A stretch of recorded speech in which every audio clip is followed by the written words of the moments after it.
Welcome to Kidney Health Interview. I'm your host, Natalia Karpenko. Each week, I interview a guest who is a kidney patient, their family member, organ donor, or healthcare professional. Our goal to empower every kidney patient with the support and education. Join our podcast. Hello, everyone. This is Natalia with RenalMate, and I'm so excited. And we have a very special guest in our kidney health interview studio, and she's all smiley and she's all shiny, and she's just an amazing woman. So I'm excited to introduce you to Wesley Madriz. How's everyone? So good to have you on this podcast.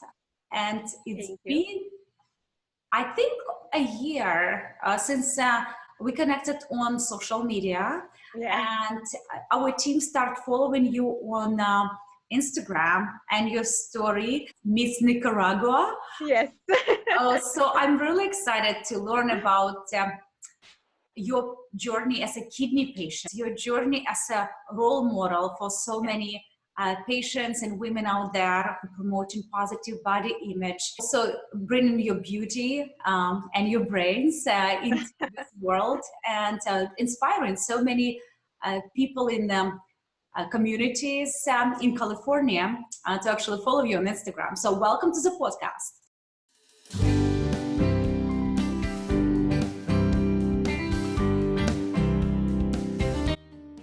How did you start with your Instagram account, and what motivated you to go into fashion?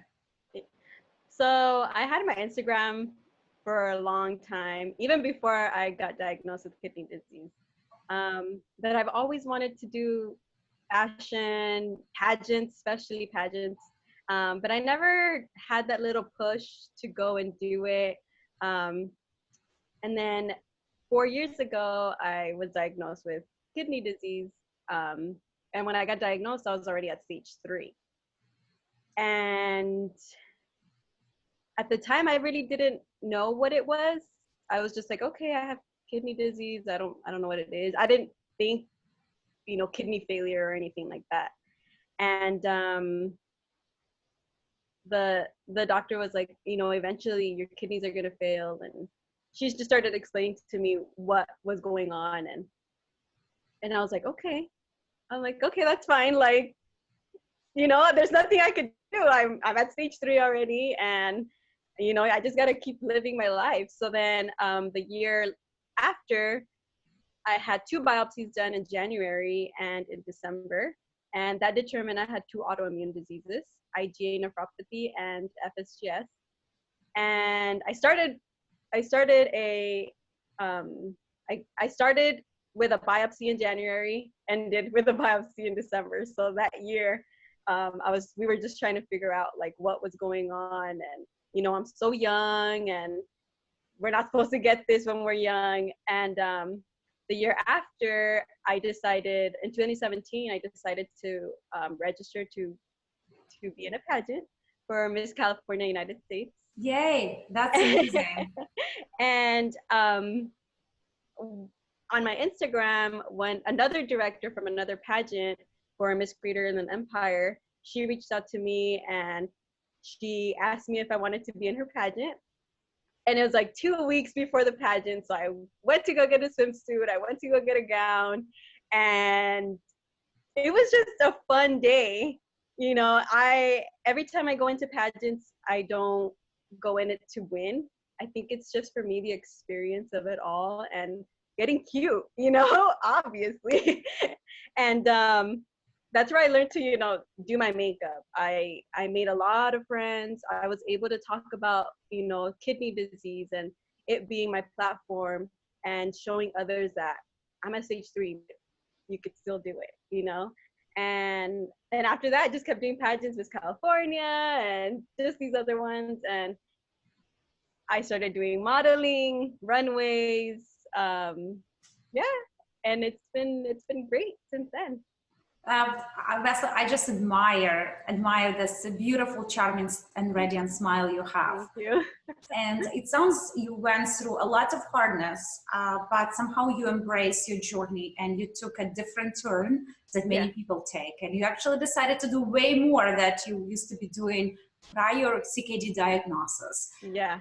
What made you do this? Do you have someone that you look up and who inspire you, or you trying to be your own inspiration? What does really makes you keep moving every day? I think I've just been so blessed. My family has been very supportive of me. And when they told me, it was a shock. But at the same time, I just told myself, like, don't let this ruin your life. You know, you're still young. And sometimes I say, kidney disease has actually been a blessing, even though, yeah, it's hard, killing, and it's eventually gonna happen. But it's been a blessing. I've been doing more things than what I was doing before. I had kidney disease, and so I think everybody should have just like a great mentality, especially if you're young, you're old, just go out there and live life. We only have one life to live. That is beautiful and amazing statement. And do you think kidney disease brought that awareness and perspective that helped you to gain this kind of more adult wisdom, right, about the life and the length of Yeah, our life and impact we should create? yeah, it has. It changes you. It changes you.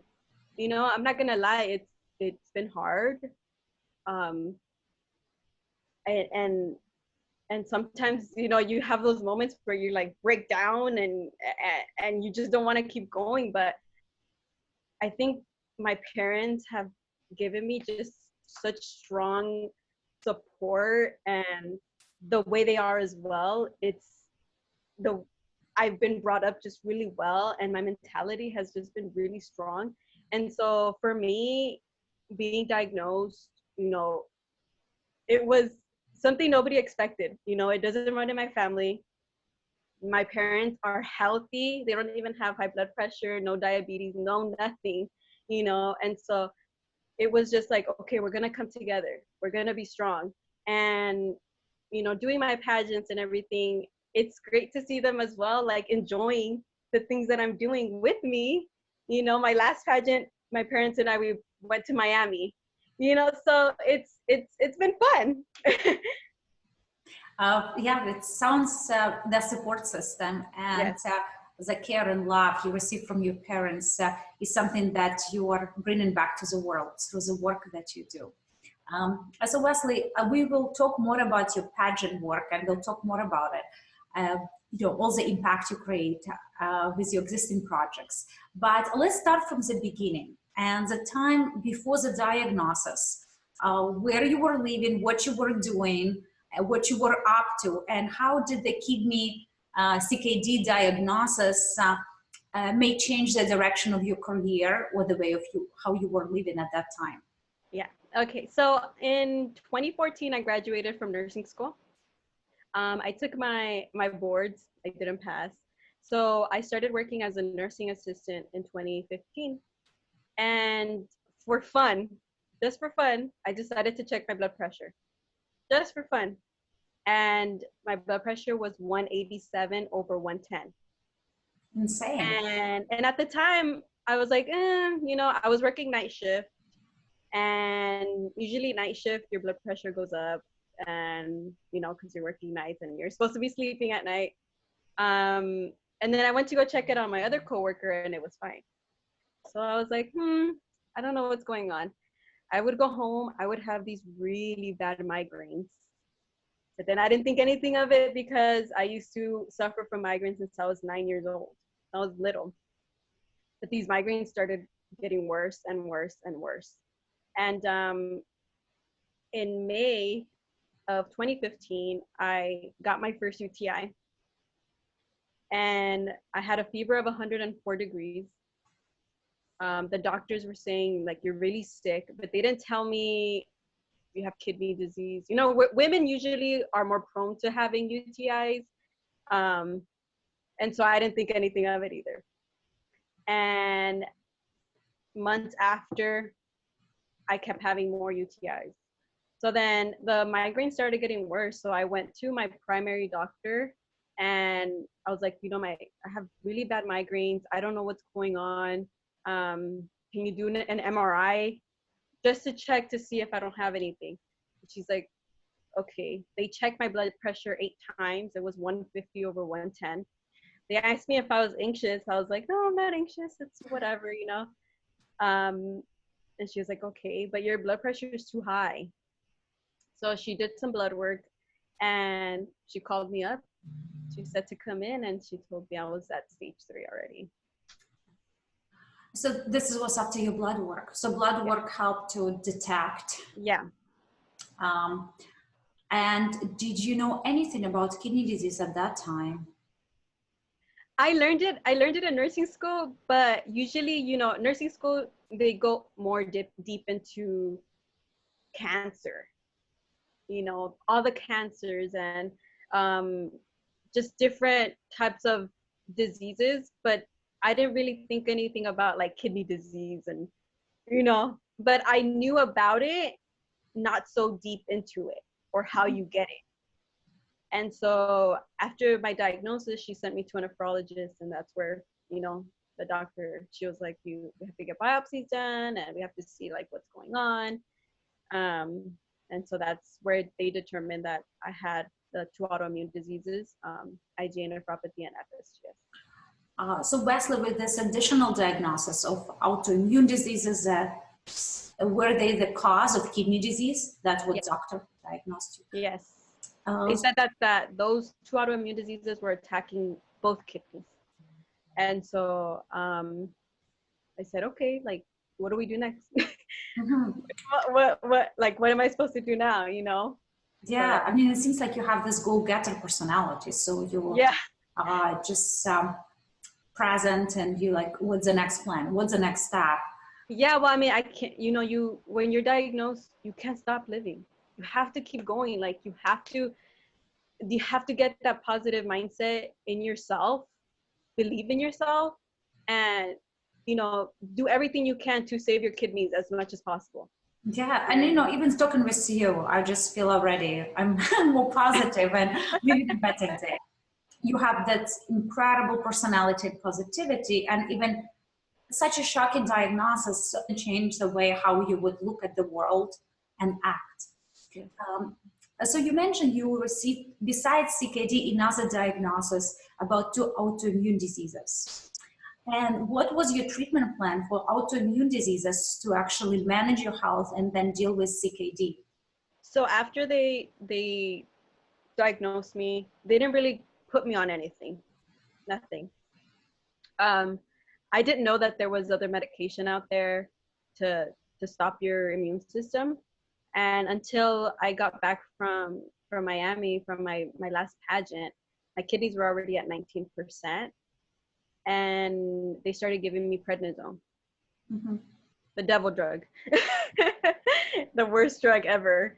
And to try to stop my immune system, but it just kept dropping. And they said that I have an aggressive form of IgA nephropathy. And so any steroids that I was taking weren't going to work. So how with those diseases, are they still progressing, or they finding medication that actually stop them or impacting your kidneys as well as any other systems in your body? The only thing that they have are the steroids to stop the immune system. It's like when you get a transplant, they stop your immune system completely, so they give you steroids. But because mine was just so aggressive and so it was just coming down so quick, I think they were more desperate than I was. And so I told them, you know, I'll try anything. Just give it to me and I'll try it. But if it doesn't work, I'm not taking it. You know, I'm going to stop. And so it didn't really work. And I mean, oh well. it Yes. So you basically, with that, you tried and things just didn't work that they could have worked maybe for some other patients. But you would see your doctor frequently so they can keep monitoring your kidney function and make sure there are either procedures taken. Yes, I would see them every 2 weeks actually to see how my kidney function is going. Um, in 20 last year, my kidney function was at 44% in December. I did another checkup in January of this year, and it went down to 28%. That's how fast it was progressing. And then by May, I was already 19%. July 17, 16, it just kept going down like every 2 weeks. It just kept going down. And at the time, I kept telling my nurse, I'm like, my doctor, can we just progress the behind a transplant as well? And it just can't be just a rapid thing that give me a kidney. I have my family wants to give me a kidney. You have to follow these procedures, and so I started, instead of getting hemodialysis, I chose to get peritoneal dialysis. So with that, first of all, you start thinking about kidney transplant earlier. Yes. Before you were admitted to the dialysis. Yes. So what stage, what percentage of your kidney still were functioning and you were able actually to go through the, transplant application and screening? So I had to be on PD because I couldn't, I wasn't able to go do the evaluation until I was on dialysis. Oh, okay. And why my so? kidney, just time-wise? Because I was just getting sicker. Mm-hmm. And so they wanted to put me on PD before my kidney function just, died completely. Because my kidneys, I want to say they're still working 8%. Mm-hmm. I still urinate. And so they had to put a PD catheter before because I had to get trained so that eventually I could start. And I didn't want to get a catheter on my chest and get hemodialysis and go to a center and just, it's not my lifestyle. It's not me. And so I tried to, as much as I can, fight it out and finish my training. And I went to my transplant evaluation as well. But there's so much behind all that. We had to do a meeting. We had to chat with surgeons and nurses and nephrologists and all types of people. But the good thing is they all said I was a good candidate. So I'm excited. Yes. So I'm really happy that you were able to find a modality of dialysis that works better for your lifestyle. Yes. And yes. Also peritoneal dialysis tend to be a better dialysis to preserve your health overall while you're waiting for your kidney. Yeah. So tell me a little bit more about this process. So it seems the last year has been incredibly hectic for you and your family. And it's really hard to know that your kidney failing so fast and nothing like medication couldn't prevent that decline. So what was your doctor say in terms of, words of explanation, words of planning and support for you and your family to keep you guys on track and keep you motivated? Well, I never stopped going to my doctor appointments. I think that was, my parents were like, let's go. Like, they would go with me. And the doctors they wouldn't say you're going to be okay, but they were just like, this is, I would tell them, like, tell me straight up what's going on. I don't sugarcoat it. Just tell me what is going on because I want to know, I want to take care of me, and I want my family to know as well what's going on. And so if the steroids weren't working, I would tell them, steroids not working, put me on something else. They'll put me on something else. But in the last year, I probably changed to 3 different nephrologists just because of me. because of because I want to take care of me, because I know what I want for myself. And so the last one I had, I was actually the last doctor, this one that I have now, I found her when I was in ICU, because I got really sick. I had a UTI, a really bad UTI. They transferred me to another hospital. They were giving me a lot of fluids and antibiotics. They were giving me like 2 bags a day. And so I had fluid overload. I couldn't breathe. They put tubes in my throat. Sorry to hear that. They put, you know, it was a horrible scene. My whole family came. They were all crying, and it was something that I wasn't gonna expect, or my family wasn't gonna expect. The whole day I was fine. I was laughing. They came to me, and I found something had happened. And so that was a very scary moment for me. That was in June, and the doctor there, the nephrologist there, she was like, okay, I'm gonna take your case. And so we got her as a nephrologist, and so she's been really, really good. She was the one that started me on PD. She's a doc. She went to school at USC, where I'm gonna get hopefully my transplant.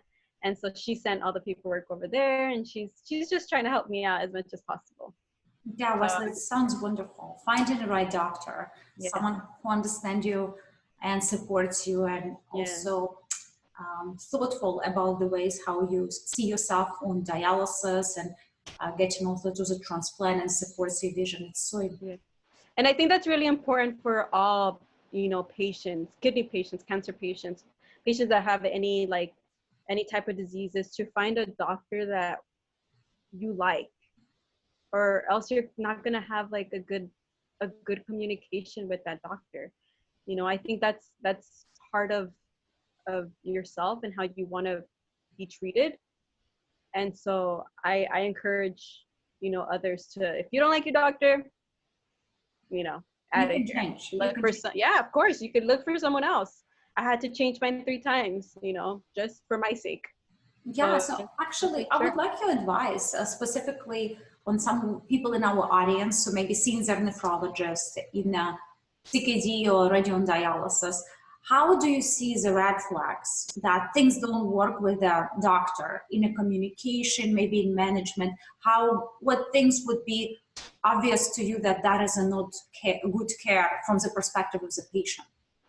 Just if you know what you're doing. I think for me, because I went to nursing school and I still have nursing books, and I go back and look at it, I'm like, okay, I don't want that. I don't want that to be done to me.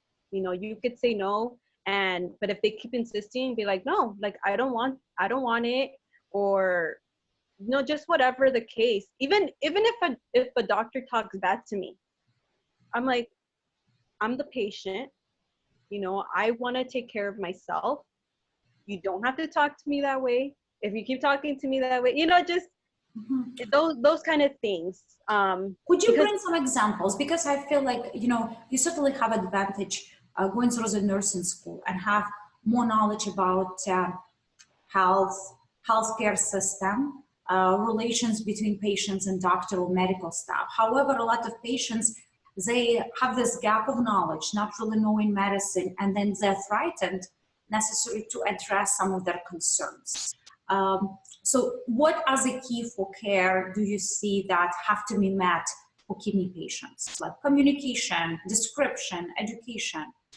Definitely, all 3. They you have to be able to communicate how you're feeling. You're not always going to feel good. If something's going on with you, if you feel sick, if you're itchy, if all these things that can happen, and they just write it off, that's a red flag. For me, it's a red flag. If I went to the emergency room once, and they were going to give me ibuprofen. Kidney disease patients, they can't take ibuprofen, you know? So I yelled at the doctor and I said, no, like, I have kidney disease. I'm at stage 3. You're not supposed to give me any ibuprofen. Okay. But it seems like majority of patients wouldn't know that, right? Yeah, So but so they need to, you know, learn. They need to educate themselves as much as they can and ask as many questions as you like, and just take care of yourself, because at the end of the day, that's all you got, just yourself, you know? And if they were gonna give me ibuprofen and I didn't know, what if I was a 90-year-old lady, you know, like, and I'm not even in my presence to my really sense, understand, you know? And so that upset me a lot. I mean, that is a good example, right? Because ER tend to be the place where things are extreme and happening fast, and the risk occurrence of error is high. So maybe advice could be for the patients who end up in ER and they see the doctors that never seen them and may poorly know the history of their health and kidney disease. They need to acknowledge them that I have a kidney disease, and any medications I prescribe, is it good for my CKD, or is it good for any other disease I have? Are you sure? Can you check with my doctor, right? So yes, ask as many questions as you'd like. You know, they're gonna, if they make an error, then what happens? You know, you have to make sure, like, what are you giving me? You know, what, don't give me so much solution. You know I'm dehydrated, but don't give me so much. I'm gonna get fluid overload. I don't urinate anymore, or whatever the case may be, you know? But you have to have a voice. So you have to ask whys. You have to ask what are this and explain to me. So those are actually good go-tos, because empowering patients to gain voice first, and then start asking if they do not know, and be brave enough. Say, I don't understand this, explain to me. Yes. I always do that. I always do that. If they give me a medication that I don't know, I ask, what is it for? Why are you giving it to me? You know, is it bad for my kidneys? My kidneys are failing already. You know, like, you have to open up your mouth and ask and let them know, like, you know, this is going on and I want to know what's going on, you know? So I think excellent. That is such a good advice. And I think that's really important, that, as you're saying, that's many questions and many processes, even in your room, that you're familiar from your academical background, you're not necessarily familiar as a patient, and you're just asking questions. And I know at the time you're scared, you know, maybe in pain, but you still need to be aware. You have to be aware, because any error, it's on you. It's on your life, not on the doctor, not on the nurses. It's on you. So you got to take care of yourself. Yeah, that is a very strong and powerful statement. Yes. And I really hope everyone in this podcast will be able to think a little bit more how they can be involved more in their care and ask more questions to be more educated, first of all. Yes. So going back to your own story, and you are incredibly inspiring, and connecting with you on this podcast today and seeing your big smile and saying, okay, I'm learning how to do PD on my own and it sucks, but I'm still positive. So where are you at in respect to the PD, to your PD training, and what have you accomplished so far as a PD patient? So I actually just finished my training yesterday. Look at you. Yeah, I'm really excited. I was so excited the whole week. And I just couldn't wait to just start to feel better. But honestly, the whole week, even before, I think I was just so excited. I felt so good. I didn't have any nausea. I usually have insomnia. I was sleeping well. It was like I shouldn't even be on PD.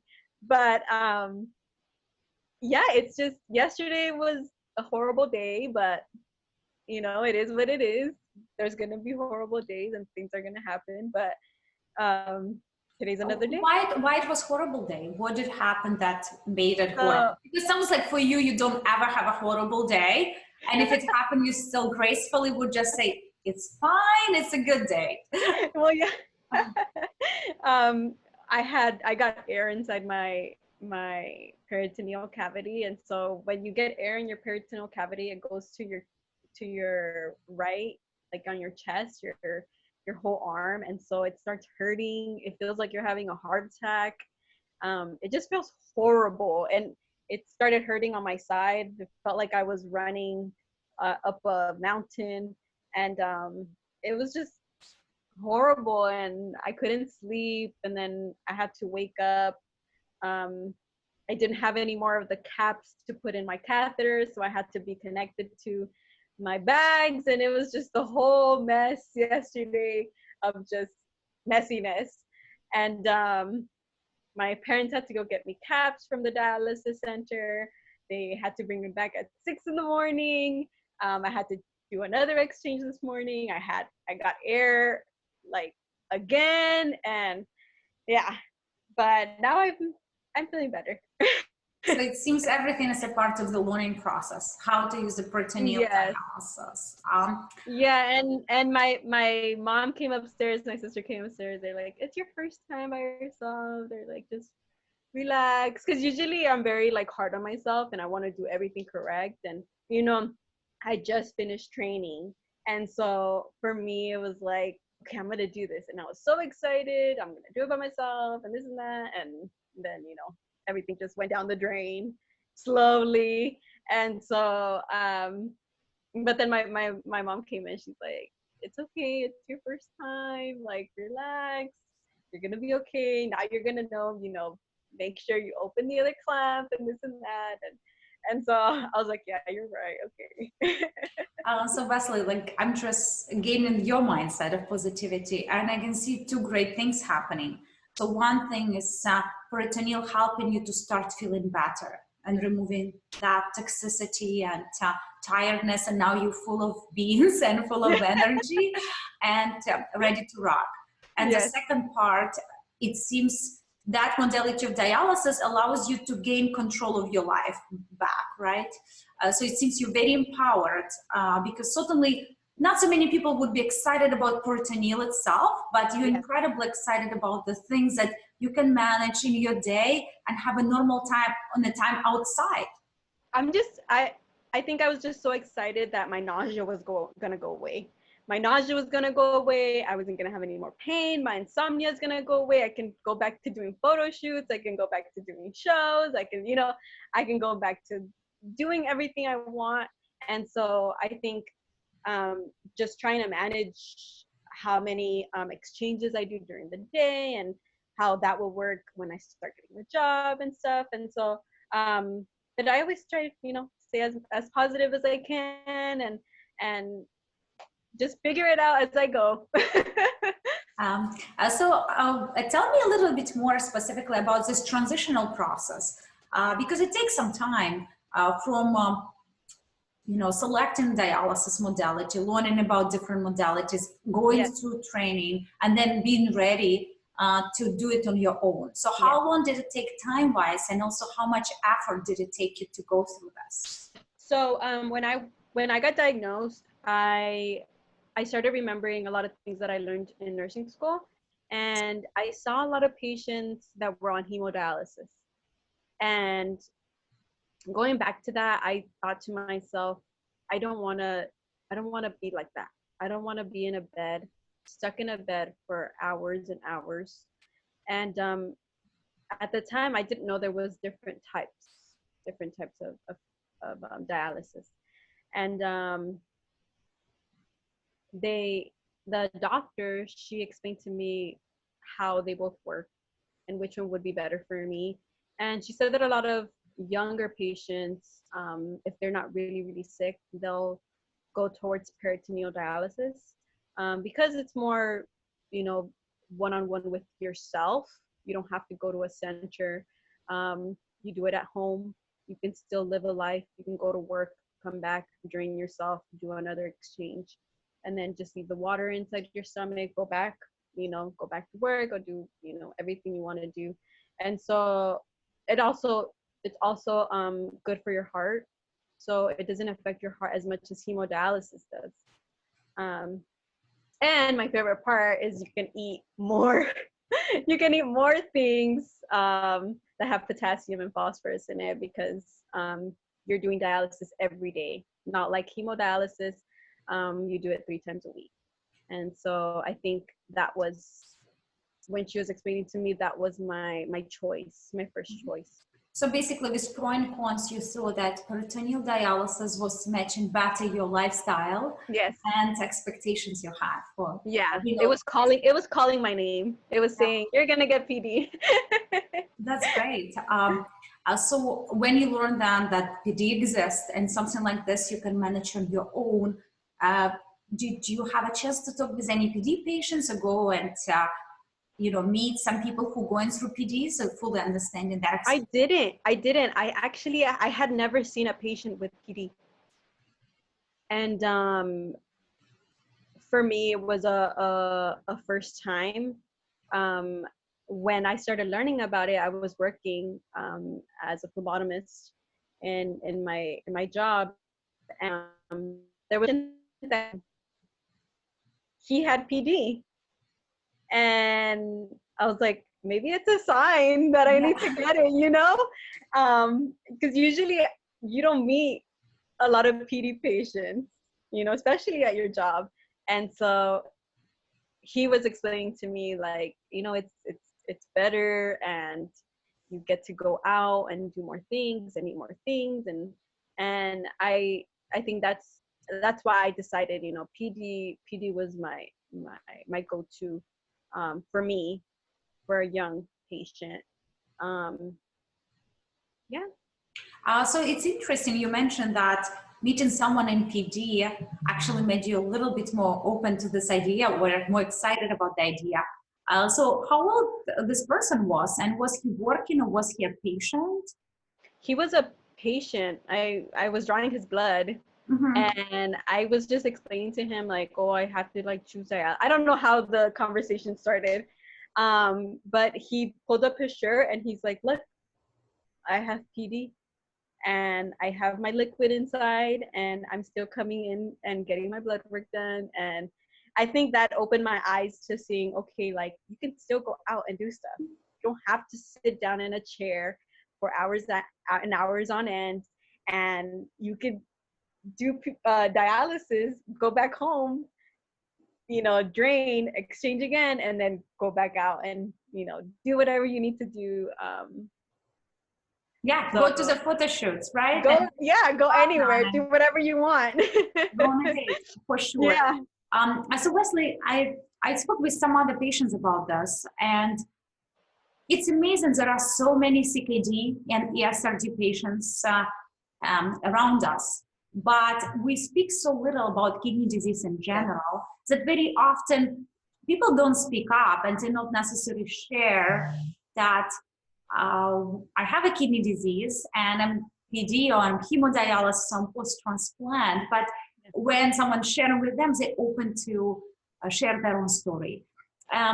So I think it's fascinating that you were just openly sharing your experience, and here you are meeting other patients who also willing to share and share their own experience. And yes. I used to work at a hospital as well as a phlebotomist, and I would see so many patients very, very sick, and I would just tell them my story and share positivity with them, because I know being in a hospital sucks.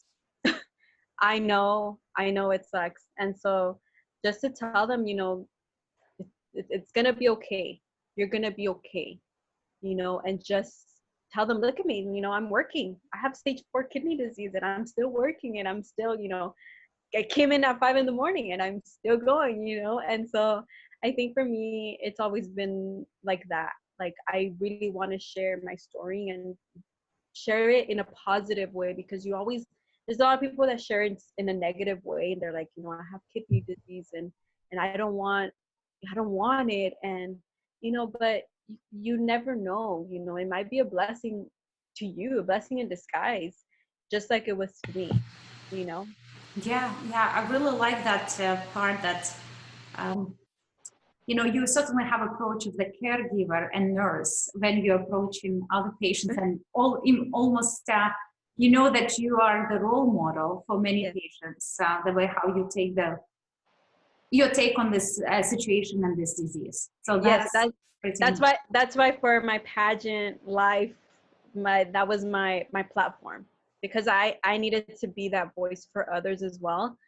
Because like I said in the beginning, people are always only talking about cancer, breast cancer, cervical cancer, all these other cancers, when kidney disease is something very, very hard. And very real. And real, and people don't talk about it. They want to talk about other things, but kidney disease is something hard that people go through, and there's so many people waiting for a kidney. 100,000 people are waiting for kidneys in the United States, and people don't see that. And so that's why for me it was very important to be a voice for others in my pageant journey, just so others can understand what I was going through and what others are going through. That's awesome. Thanks for doing this work. It means a lot for every patient, with chronic illness and especially kidney disease.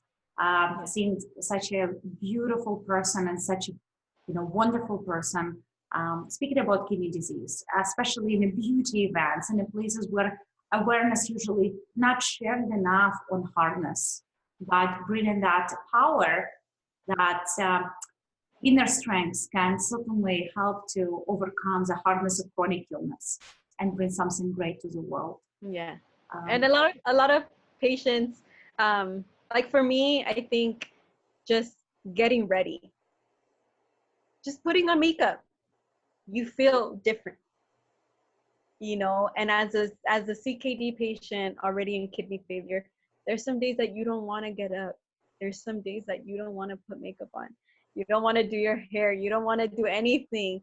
But when you wake up with the can-do attitude, just be like, I'm going to put makeup on today. Or I'm going to go do batting cages today. Just do something different. Something out of your comfort zone, something that you would never do, because you never know. And I think that was my mentality for me when I was in the pageants and the modeling and all that stuff. I think for me it was just the positivity and what I wanted to bring to myself and to others. Beautiful. What's a great aspiration. And so Wesley, with that said, so since you've done your training, seems it's a matter of days until you just master the peritoneal treatment at home.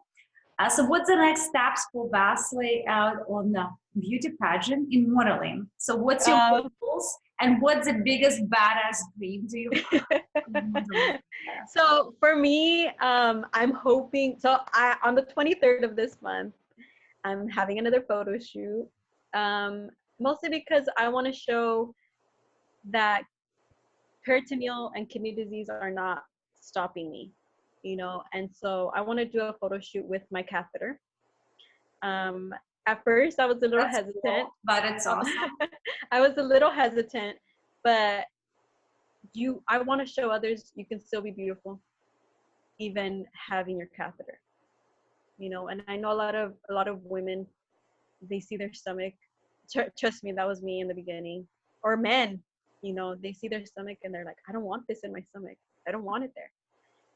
But I just want to show that it's okay, it's fine, it's the process, and it's not going to be there all your life. You're going to get a kidney eventually, and so that's my next step. I'm hoping to keep modeling, and my goal is to do Swimsuit USA, start training for that, and go to Miami and that's exciting. When is it happening? Next year. And is there this application process any of us can support you to get there? Yeah, so I'm gonna put in an application, and hopefully that by next year I already have my kidney, or and if I don't, it's okay. I'm still gonna be training as much as I can. Um, but I'm excited for that. And whatever comes my way, honestly, I can't. I usually take it day by day. Um, but because you never know what can happen ever, in life. Um, it just throws curveballs at you. So whatever comes, Yeah, it I'm seems you open to prepare. it. And, oh yeah. Yeah. So Wesley, you said you're doing preparation for the beauty pageant. Can you walk us through the preparation for beauty pageant? What does it take? What's the process? How anxious do you get during the time? Are the all girls mean? All of the normal stuff. Well, all the pageants that I've been, the girls have been really nice. And Miss California was a little hard because there's some girls that really want that crown and like that's their life goal. But for me, like I said, if I win, if I lose, I still had to, I still got to get that experience Yeah, out. you still win.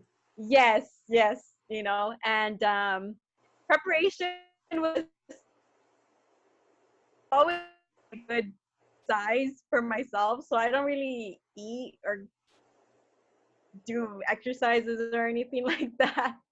Um, and getting on stage, I love it. I love being on stage. The interview part, but being on stage and strutting my stuff with a swimsuit, with a gown, it's uh, it's such a rush. But it's like a good rush. You're nervous before you come out, but when you come out, you're just killing it, and you're all eyes on you, and I love that. I love that experience, that rush.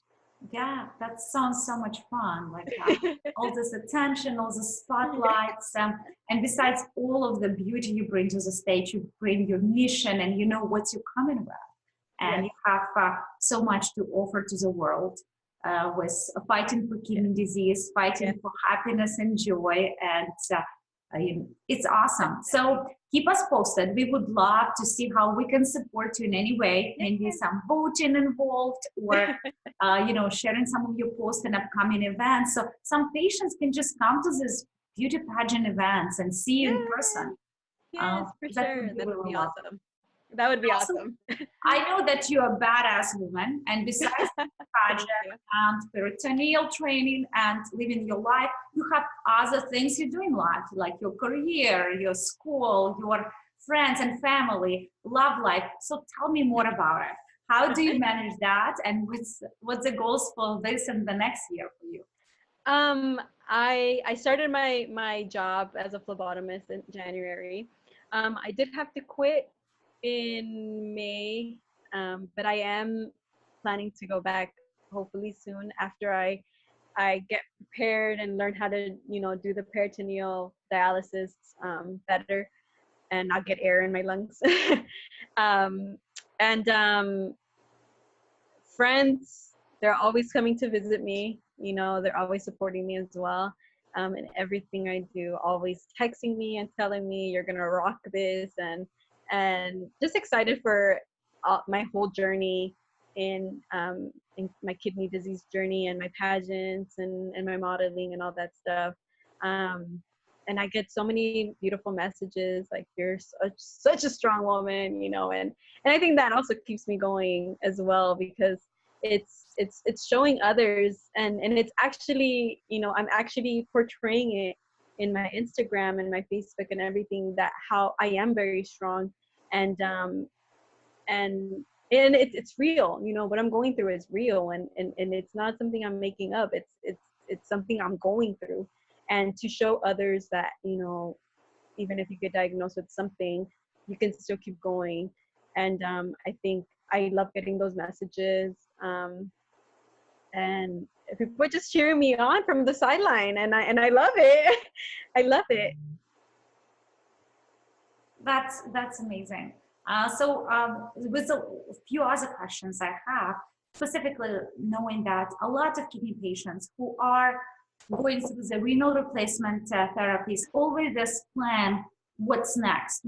Have you started planning already, your kidney transplant? Have you got qualified?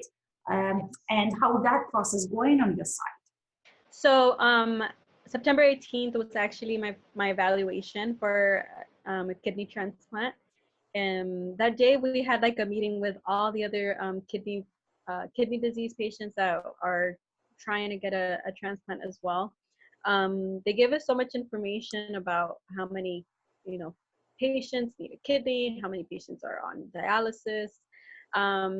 And they told us we had to do around, I want to say 6-7 different tests before you even get on the waiting list. Mm-hmm. And so I'm 3 short away. So I'm almost done with that. And once I get on the waiting list, my whole family will be getting checked to see if somebody's a match. Great. So, what are the tests? So it's lab work. You have to do an echocardiogram of your heart, X-ray, all tests, all types of tests. And usually if you have a history of breast cancer in your family, I think they expect you to do a mammogram. But because I don't have breast cancer running in my family and I'm young, they don't expect me to do a mammogram or I forgot the other name for the guys, a test for a guy, and so they took those out, and so it left me with 6 more. But when I went to ICU, they did a lot of tests, and so they were able to get those tests from the hospital, and so that went towards my kidney transplant. So everything's going really well, like really smoothly. And I talked to my social worker at USC, and she said I need just 3 more tests, and it's the lab work, the echocardiogram, and X-rays. And then I'm done, and then I'll be put on the waiting list, and my family can get tests. Yeah, that's really wonderful that your family willing to step in and being so active in helping you to get a kidney. Yes. That's awesome. I have 4 siblings and I have 2 parents, so they're all gonna get checked to see who's a match. And I'm also a twin, so I'm an identical twin, and so she's probably gonna be my closest match. And so everybody's just willing, to donate, and I've been blessed to have a great family. Yeah, that's amazing. I knew that from the beginning that you have actually 4 siblings, which is that's a great support system. So you have siblings and friends and oh yeah, my cousins. Some of my cousins, they went online and registered to see if they could be donors. Some friends, my family, of course. So I have a lot of support from a lot, from everywhere, from around the United States, and so it feels good. It feels great. I think that's why also I say as positive as I can, because I know things are gonna go well. There's always bumps in the road, but when you have a positive outlook, things are gonna run smoothly, and God is gonna be by your side, and everything's gonna go great. And it has been, since I went to my evaluation. So with someone who has a great support system and someone who's so thoughtful about others and the world and everything that you do, I actually want to ask you a very tricky question.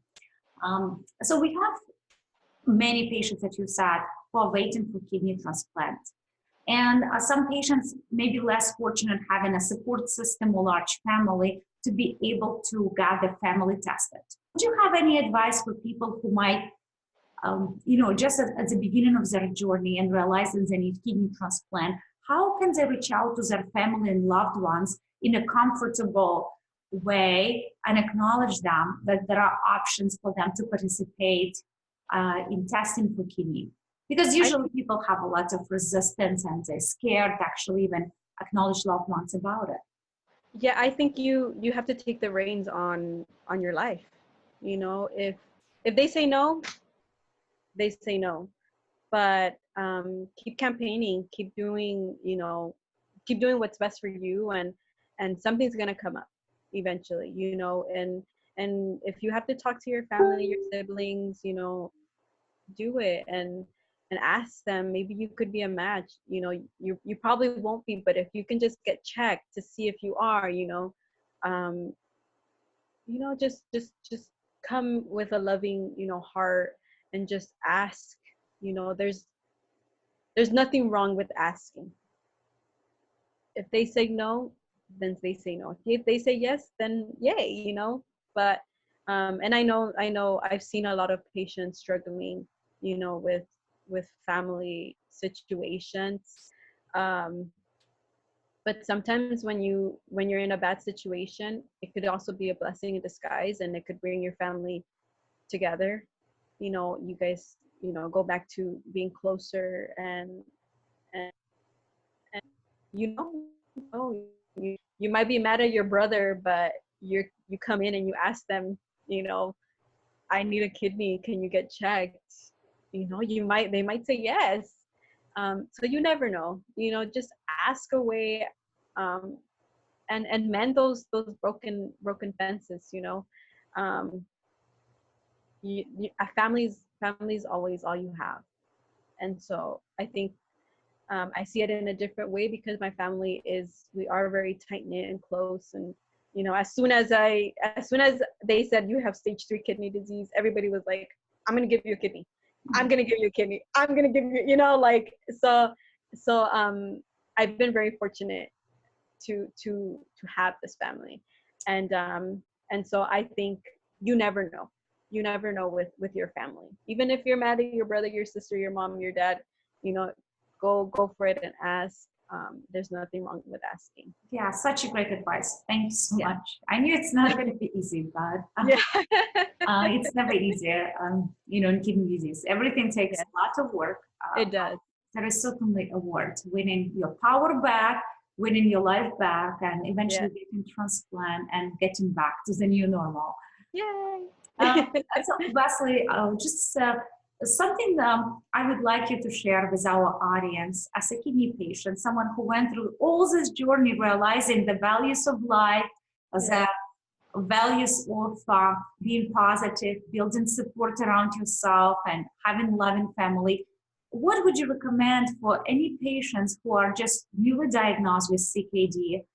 How to keep that positivity, how to do the best work they can to manage their early stage CKD, to make sure they have a smoother transition and better.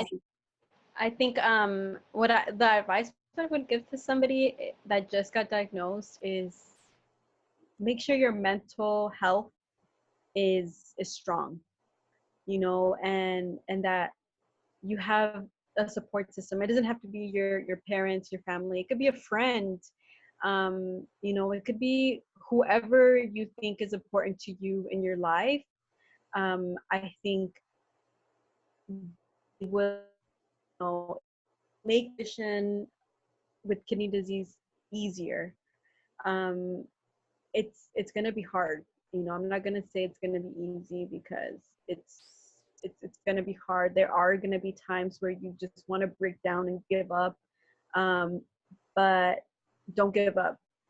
You know, there's so much to live for, and there's so many things that you can do in your life, and just be grateful that you're still alive.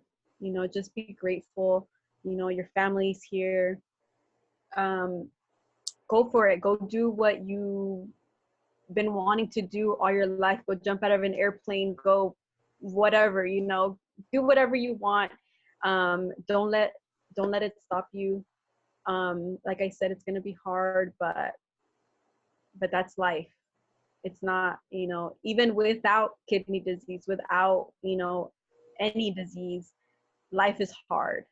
But you have to know how to just keep going and keep pursuing everything that you want to do, because in the end, it's always you, and you don't want to be in your deathbed and think, you know, I should have done this when I was younger, or I should have done that, or, you know, you want to just keep going and do everything that you've been wanting to do and don't have any regrets. Thanks for the advice. Everyone who listening to this podcast, this Wesley Madriz will be able to follow you on social media and keep getting inspired. So what are the main social media channels do you support, and where our audience can tune in and keep following your journey on a daily basis? So mostly just my Instagram. My Instagram is Miss Nicaragua, MISS Nicaragua, NICARAGUA, with 2 underscores. I am Nicaraguan, that's why Miss Nicaragua. And I chose Miss Nicaragua because I always wanted to go to Nicaragua and represent Nicaragua in the Miss Universe pageant. But I never got to, and now I'm getting older, but it's okay. There's going to be other pageants, and eventually I'll be a Miss Nicaragua. Beautiful. I would love that. So follow my journey. I'll be getting hopefully my transplant soon, so you can see that as well. And I'll be posting some stuff about my PD as well. So if you need some encouragement, you can write to me as well. And some positivity if you're going through something really strong, or just reach out to me, and I will send a message back to you. Awesome. Wesley, thank you so much for joining us for the podcast, and good luck with the PD. I hope we'll see you in the studio very soon, and we'll learn more about how it's going, and hopefully by then you'll be preparing already for your transplant or recovery. Hopefully.